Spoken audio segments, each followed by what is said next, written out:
Di episode sebelumnya, ledakan yang dihasilkan dari 4 immortality yang meledakkan dirinya membuat Xiaoyan ini merasa kewalahan. Bukan hanya esensi darah klon dewa asli saja yang telah terkuras habis, tetapi juga vitalitas Xiaoyan sendiri pun ikut lenyap dengan sangat cepat. Namun sosok Xiaoyan masih tetap terlihat bisa berdiri tegak. Ini semua berkat aliran vitalitas yang diberikan oleh Immortal Flame kepadanya. Pada saat ini, tentara Blazing Army dan juga pasukan Istana Dewa Berburu menyadari ada sesuatu yang aneh yang terjadi kepada tubuh mereka. Di mana mereka menyadari vitalitas mereka telah turun secara tiba-tiba. Jian Xiangyang juga menyadari bahwa Xiaoyan telah mengambil vitalitas dari banyak orang di sekitarnya melalui Immortal Flame miliknya. Dia bisa meminjam vitalitas orang lain untuk digunakannya sendiri. Sungguh kemampuan yang sangat mengerikan. Jika dia bisa melakukan semua ini, dia bisa menjadi seseorang yang abadi. Dan benar-benar kemampuan yang sangat luar biasa, ucap dari Jian Xiangyang sambil menghela napas panjang. Sementara itu Xiaoyan pun terkejut dengan aliran vitalitas yang terus-menerus memasuki tubuhnya. Dia lalu melihat ke arah Jusi yang bersila dan menutup matanya di ujung yang jauh. Pemandangan ini terlihat agak aneh, di mana Jusi terlihat seperti membatu dan tidak memiliki vitalitas atau energi kehidupannya. Jika saja Xiaoyan bisa selamat dari situasinya saat ini, Xiaoyan pasti bisa memenangkan pertarungan ini. Namun Xiaoyan juga sebenarnya sedikit merasa khawatir kepada Jusi. Meskipun mereka tidak memiliki ikatan darah, namun ada perasaan yang bisa membuat mereka seolah-olah merasa terhubung satu sama lainnya. Xiaoyan kemudian menelan 1 tetes lagi darah esensi dari dewa asli. Cahaya keemasan pun segera melonjak lagi dari tubuhnya. Namun kekuatan klon dewa asli sebelumnya yang telah mencapai 3 bintang kini hanya tinggal menyisakan 1 bintang saja. Tetapi selain itu, saat ini tubuh Xiaoyan juga tidak punya pilihan lain. Saat kekuatan klon dewa asli turun menjadi 1 bintang, kekuatan tubuh fisik Xiaoyan juga akan turun dengan cepat. Tidak lama setelah Xiaoyan menelan esensi darah dewa asli yang ketiga kalinya, cahaya keemasan itu pun mulai redup lagi dan menghilang lagi. Lalu Xiaoyan pun hanya bisa menggertakkan giginya saja, karena sebelumnya dia tidak pernah menyangka ini semua. Xiaoyan sepertinya sudah enggan untuk menelan esensi darah klon dewa asli lagi. Di mana jika dia menelannya lagi, maka klon dewa asli akan kehilangan seluruh kekuatannya. Dia lalu memikirkan cara lain untuk bisa menghadapi situasinya saat ini. Dia lalu teringat apakah dia bisa membuka lebih banyak urat poin di dalam tubuh petir surgawi miliknya atau tidak saat ini. Dia lalu bergumam di dalam hatinya. Bisakah aku untuk membuka lebih banyak lagi urat poin petir surgawi dengan kondisiku saat ini? Gumam dari Xiaoyan. Xiaoyan terlihat ragu-ragu dan dia tidak tahu apa akibatnya jika dia membuka secara paksa urat poin itu. Namun Xiaoyan juga harus membuat keputusan tepat waktu. Jika cahaya kemasan yang dihasilkan oleh esensi darah klon dewa asli ini menghilang sepenuhnya, maka dengan kekuatan fisiknya saat ini, kekuatan fisiknya tidak akan bisa menahan beban yang begitu besar dari ledakan ini. Kekuatan 6 keinginan. Hancurkan urat nadi poin. Nyalakan semua urat petir. Ucap dari Xiaoyan. Setelah Xiaoyan berteriak, dia kemudian mendengar suara berdetak dari tubuhnya sendiri. Urat-urat petir hitam meletus dari tubuh Xiaoyan. Dan jumlah urat poin yang terbuka saat ini telah menunjukkan peningkatan. 80, 90, 100. 108 urat poin nadi saat ini benar-benar terbuka. Dan semua urat poin ini telah berhasil diaktifkan oleh Xiaoyan. Ledakan pun lalu terjadi. Buar, Xiaoyan lalu membuka tangannya. Dan dia bisa merasakan kekuatan fisiknya ini benar-benar meningkat ke level yang tidak terbayangkan olehnya. Sepertinya dia telah mencapai kekuatan tubuh fisik immortality. Meskipun klon dewa asli telah jatuh ke bintang 1, pada saat ini Xiaoyan mengandalkan kekuatan petir surgawi penghancur kekosongan untuk meningkatkan kekuatan fisik Xiaoyan. Dan tubuh Xiaoyan ini telah setengah mencapai langkah immortality. Kalian juga sepertinya telah mendengar gua bacain alur cerita ini. Jika kedua kekuatan atau tubuh fisik yang berada di level immortality digabungkan, maka kekuatan tubuh fisik itu akan mencapai tingkat yang tidak terbayangkan. Dan itulah yang dilakukan oleh Xiaoyan saat ini. Tidak hanya sampai di situ saja, di mana saat ini ada petir-petir surgawi yang terus mengalir di tubuh fisiknya. Dan petir-petir ini benar-benar melindungi tubuh Xiaoyan. Dia dapat merasakan tubuh fisik yang hampir setara dengan tubuh fisik milik klon dewa asli bintang 3. Ditambah lagi dengan kekuatan tubuh petir surgawi. Dan itu membuat tubuh fisik Xiaoyan ini telah mencapai batasnya, di mana dia telah mengaktifkan 108 urat poinnya. Dan sampai saat ini, sepertinya kekuatan ledakan dari penghancuran diri itu juga telah mencapai batasnya. Kekuatan penghancuran dari 4 klon Jushi ini masih belum bisa untuk melenyapkan Xiaoyan. Tubuh Xiaoyan tiba-tiba bergetar hebat. Lalu klon Yonghe pun terpisah dari tubuh aslinya. Dia mengambil inisiatifnya sendiri untuk melesat tanpa ragu-ragu, bergegas menuju ke udara. Tepat di tengah-tengah ledakan tersebut, lalu klon Yonghe ini meledakkan dirinya secara tiba-tiba. Buar, tiba-tiba klon Yonghe menghancurkan dirinya sendiri dan berubah menjadi kabut darah di udara. Semua orang yang melihat pemandangan ini, mereka terkejut dan kebingungan. Kenapa klon Yonghe tidak bergegas menuju ke arah Jushi, tetapi malah meledakkan dirinya seperti itu? Semua orang tidak bisa mengerti dengan apa yang terjadi saat ini. Bahkan Jian Xiangyang sekalipun tercengang. Dia sangat kebingungan. Tidak lama setelah itu, ada seberkas cahaya yang melesat ke arah Xiaoyan setelah klon Yonghe ini meledakkan dirinya. Cahaya itu menabrak kabut darah yang dihasilkan oleh klon Yonghe. Cahaya itu adalah cahaya formasi awan sitrus istana dewa berburu. Ternyata Jushi sudah mempersiapkan ini semua untuk bisa membunuh Xiaoyan dengan segala kemungkinan yang akan terjadi. Dan ini adalah usaha terakhir Jushi untuk bisa membunuh Xiaoyan. Dia ingin memanfaatkan kelengahan Xiaoyan untuk menggunakan kekuatan penghancuran dari formasi awan sitrus dan bisa membunuh Xiaoyan. Namun Jushi tidak pernah menyangka bahwa Xiaoyan memiliki mata dewa. Dia bisa melihat masa depan ya walaupun hanya beberapa detik saja. Oleh sebab itulah Xiaoyan memilih untuk menghancurkan klon Yonghe agar bisa melindunginya dari sinar cahaya itu. Buar, pada saat yang bersamaan, kabut darah yang menutupi Xiaoyan juga mengeluarkan suara ledakan. Kabut darah itu benar-benar bisa meredam ledakan cahaya formasi awan sitrus.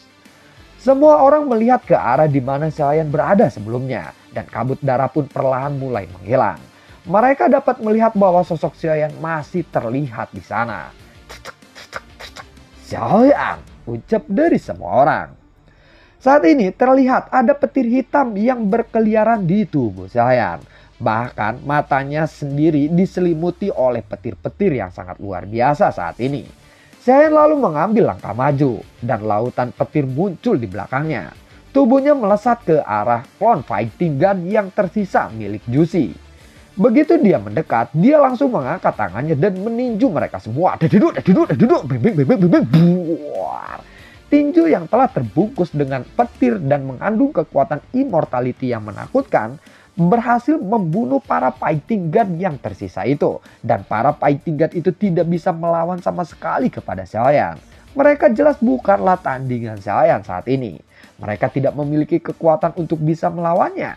Dalam sekejap Xiaoyan bisa menghabisi para klon yang tersisa itu. Sekarang hanya tinggal Jushi saja yang tersisa. Selama Xiaoyan berhasil membunuh Jushi, maka pertarungan ini pasti akan dimenangkan olehnya. Hah, anak ini benar-benar berhasil bertahan hidup. Dia mampu menahan penghancuran diri dari 4 klon yang berada di tahap immortality. Sungguh luar biasa, ucap dari Jian Xiangyang.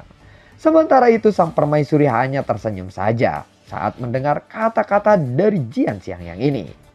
Jian Xiangyang lalu memandang ke arah Xiaoyan yang berdiri di udara dan tertutup oleh cahaya petir. Dengan cepat ada kilatan-kilatan petir di tubuh Xiaoyan mulai mengamuk dan garis-garis petir itu melesat keluar dari tubuhnya. Namun setelah beberapa saat terlihat Xiaoyan juga menyemburkan seteguk darah. Pada saat yang sama, vitalitas yang tidak terhitung jumlahnya langsung menyelimuti Xiaoyan. Tiba-tiba Xiaoyan tidak bisa bergerak. Tunggu dulu, apa yang terjadi kepadanya sekarang? Sepertinya kedua belah pihak itu sama-sama menderita luka yang sangat fatal.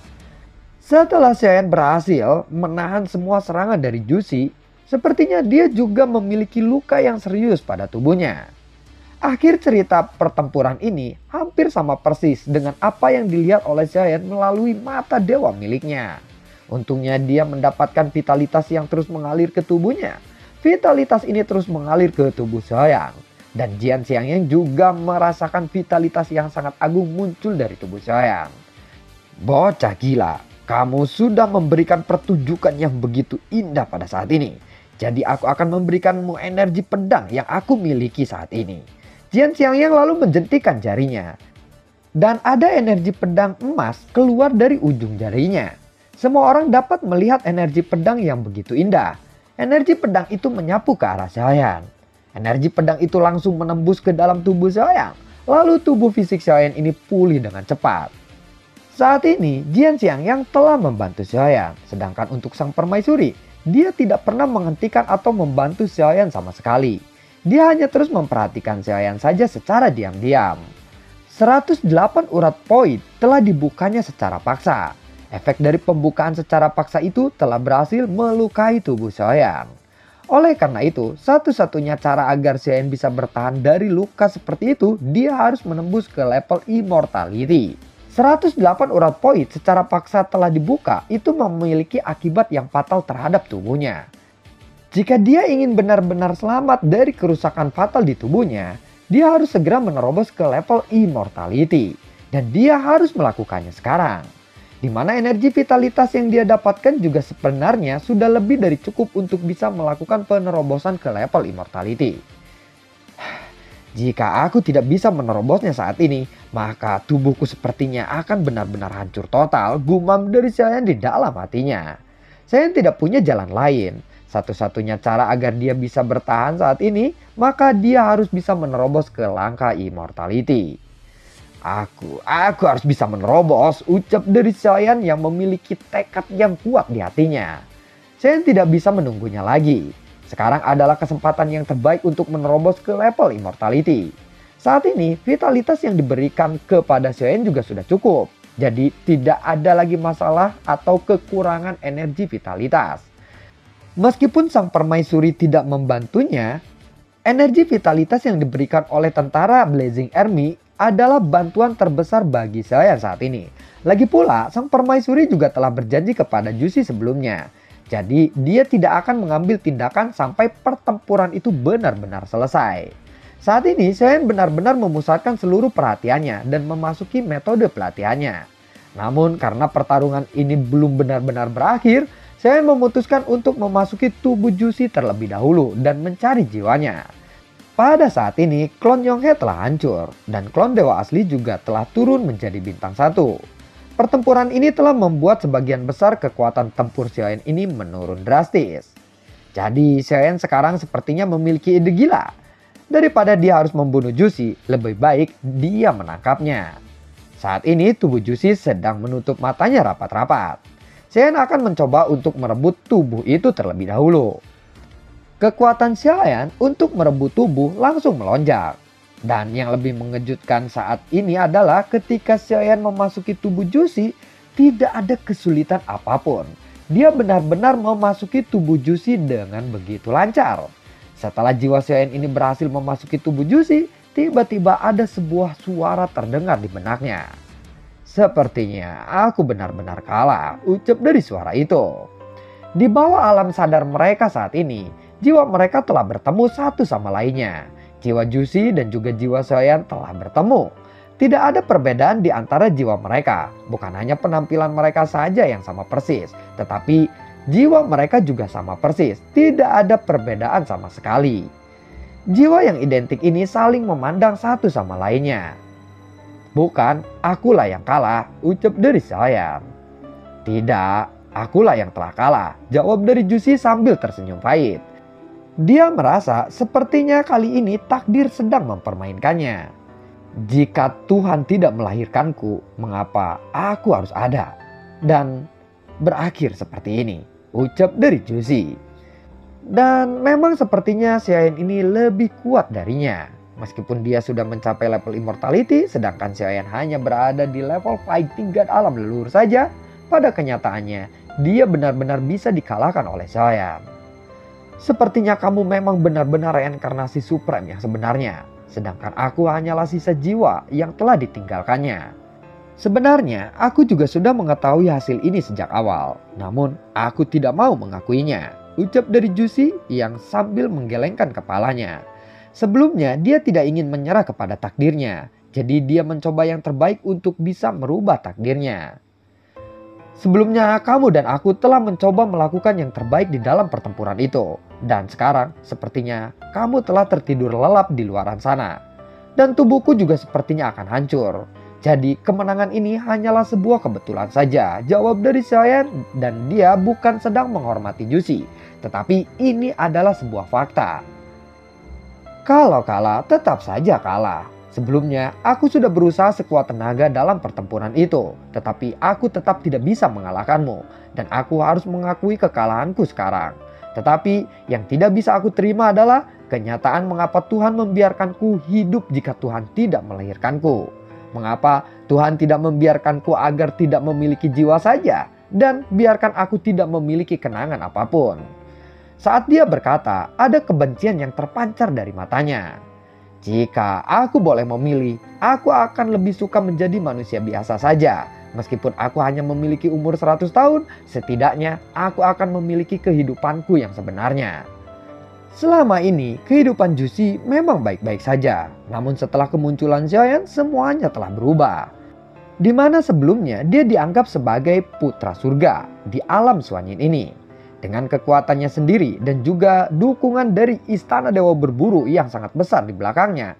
Jika Xiaoyan tidak pernah muncul, disertai dengan kebangkitan sang permaisuri bersama tentara Blazing Army miliknya, maka tidak ada keraguan bahwa sepertinya Istana Dewa Berburu yang dia miliki adalah kekuatan terkuat yang ada di alam Suanyin. Namun sekarang, setelah kemunculan Xiaoyan benar-benar memberitahu Jushi fakta yang harus dia terima. Dia hanyalah sisa jiwa yang terpisah dari seseorang yang sangat kuat. Dan itu adalah fakta yang harus diterimanya. Saat Xiaoyan mengatakan yang sebenarnya kepada Jushi, semua kepercayaan yang dia miliki pun runtuh seketika. Dia tidak mau menerima kenyataan ini. Dan dia bahkan berharap bahwa ini hanyalah sebuah mimpi saja. Sebelumnya dia selalu bertanya-tanya mengapa Xiaoyan ini bisa terlihat sangat mirip dengannya. Hampir tidak ada perbedaan sama sekali di wajah mereka. Waktu itu dia menganggap Xiaoyan ini hanyalah seseorang peniru. Apakah dia diciptakan oleh sang permaisuri untuk menggantikannya? Dia memikirkan banyak kemungkinan saat itu. Tetapi Jushi tidak pernah menyangka bahwa dia sebenarnya adalah sisa jiwa saja. Pantas saja aku belum pernah merasa bahwa aku pernah dilahirkan selama ribuan tahun ini. Karena sebenarnya aku tidak pernah memiliki kehidupan yang nyata. Karena aku hanyalah sisa jiwa yang ditinggalkan saja di alam Suanyin ini, ucap dari Jushi kembali. Tubuh Jushi diliputi kesedihan yang sangat mendalam saat ini. Baiklah, jika hanya itu permintaanmu, mari kita lakukan. Tiba-tiba Jushi berkata dengan sangat tegas kepada Xiaoyan. Saat ini terlihat air mata yang sudah mengalir di sudut matanya. Jiwanya telah menangis. Jushi benar-benar patah hati. Sebenarnya dia tidak mau menyerah kepada takdirnya. Lalu pada akhirnya dia harus menerima bahwa keberadaannya hanyalah sebuah ketidaknyataan saja. Di mana semuanya memang harus berakhir seperti ini. Dan lalu bagaimanakah kelanjutan ceritanya? Nantikan video gue berikutnya dan semoga sehat selalu untuk kalian. Gue juga tidak lupa untuk selalu ucapin terima kasih banyak untuk kalian semua yang sudah mendukung channel ini dari dulu hingga saat ini. Gue juga selalu ucapin terima kasih banyak untuk kalian semua yang sudah mensupport channel ini lewat link Saweria di bawah kolom deskripsi. Sampai ketemu lagi di video gue berikutnya. Assalamualaikum dan sampai jumpa. Dadah.